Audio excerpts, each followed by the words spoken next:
Bienvenue sur la chaîne des passionnés de la banque, l'Observatoire libre des banques africaines TV. Aujourd'hui nous répondrons à une question que de nombreuses personnes se posent sans avoir le courage de le dire ouvertement. La réponse à cette question semble évidente tant les banques font partie du quotidien de la vie économique moderne. Mais savons-nous vraiment à quoi servent les banques? Selon nos recherches, une banque remplit 6 fonctions dans toute économie. Dans cette vidéo, nous les évoquerons toutes de façon liminaire dans un premier temps. Puis nous nous focaliserons sur la première fonction. Restez scotchés jusqu'au bout.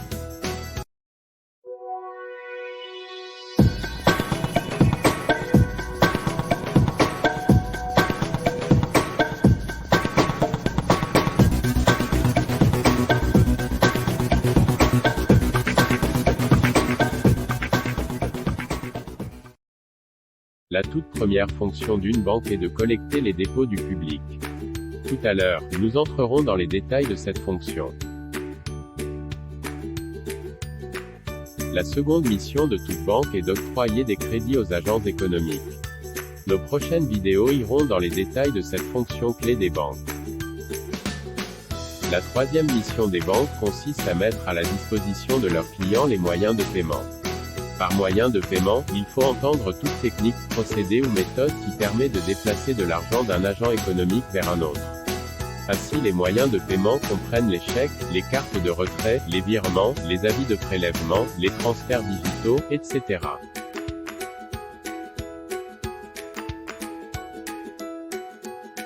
Nous avons déjà cité 3 missions des banques.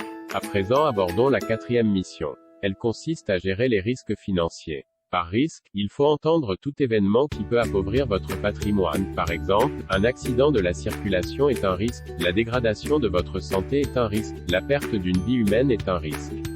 Les banques aident les agences économiques à mieux gérer leurs risques. Les banques jouent un rôle majeur dans le financement du commerce international et dans les transactions financières qui se déroulent au-delà de leur territoire d'implantation. C'est leur 5e mission. Un marché est le lieu de rencontre physique ou virtuelle d'acheteurs et de vendeurs de biens ou services.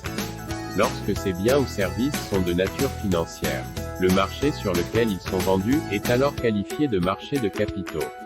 Les banques interviennent également sur ces marchés. C'est leur 6e mission.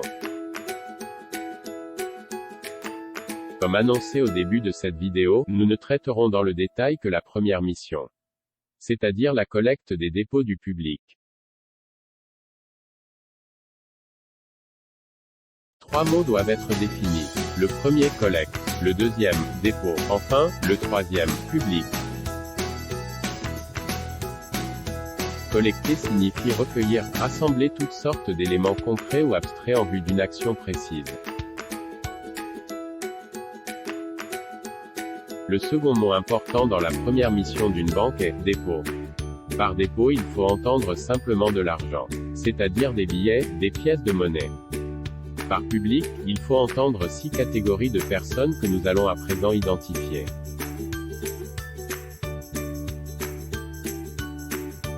Ce sont les ménages. À titre illustratif, le ménage de Monsieur et Madame Kofi et leurs 2 enfants.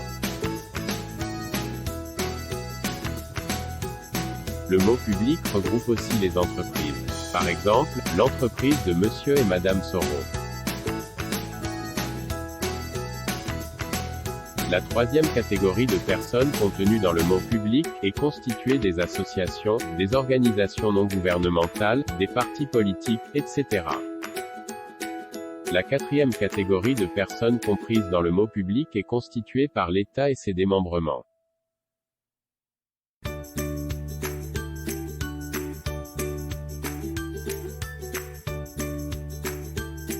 La 5e catégorie de personnes comprises dans le mot public regroupe les institutions financières locales et internationales. En effet, une banque peut avoir pour clients d'autres banques. Elle peut aussi avoir pour clients des compagnies d'assurance, des établissements financiers, des institutions financières internationales. Enfin, la 6e et dernière catégorie de personnes contenue dans le mot public est formée par les non-résidents communément appelés le reste du monde. Du coup, vous venez de découvrir les 6 catégories de clients des banques: les ménages, les entreprises, les associations et organisations à but non lucratif, les États, les institutions financières et les non-résidents. La question fondamentale à laquelle il convient de répondre pour mieux comprendre la première mission d'une banque est: pourquoi les banques collectent-elles des dépôts du public? Quel type de services ou de valeur ajoutée les banques apportent-elles aux agences économiques en collectant leurs fonds? Il existe 3 principales raisons pour lesquelles les banques collectent les dépôts du public. En collectant votre argent, la banque le sécurise pour vous. C'est la première valeur ajoutée des banques à l'économie. La banque sécurise votre argent contre les incendies. Elsie Franta Ouedraogo, elle a toujours eu l'habitude de garder son argent dans sa valise au sein de son appartement. Malheureusement pour elle, un gigantesque incendie a consumé son immeuble d'habitation.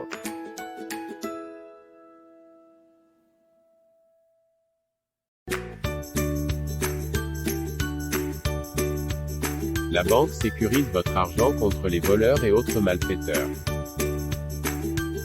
En plus de protéger votre argent contre les incendies et les voleurs, la banque met votre argent à l'abri des rongeurs, souris, cafards, etc.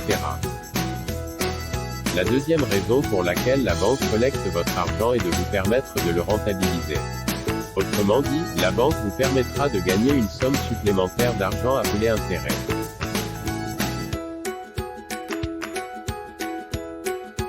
De nombreuses personnes continuent de garder leur argent sous leur matelas.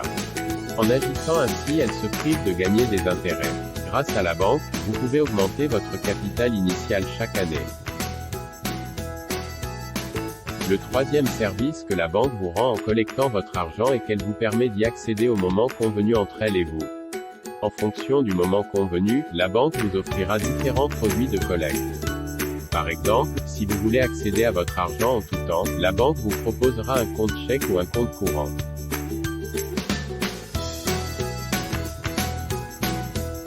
Si cette vidéo vous a plu, cliquez sur le bouton de souscription, n'oubliez surtout pas de noter vos commentaires et de la partager avec vos amis. À bientôt pour d'autres vidéos encore plus succulentes.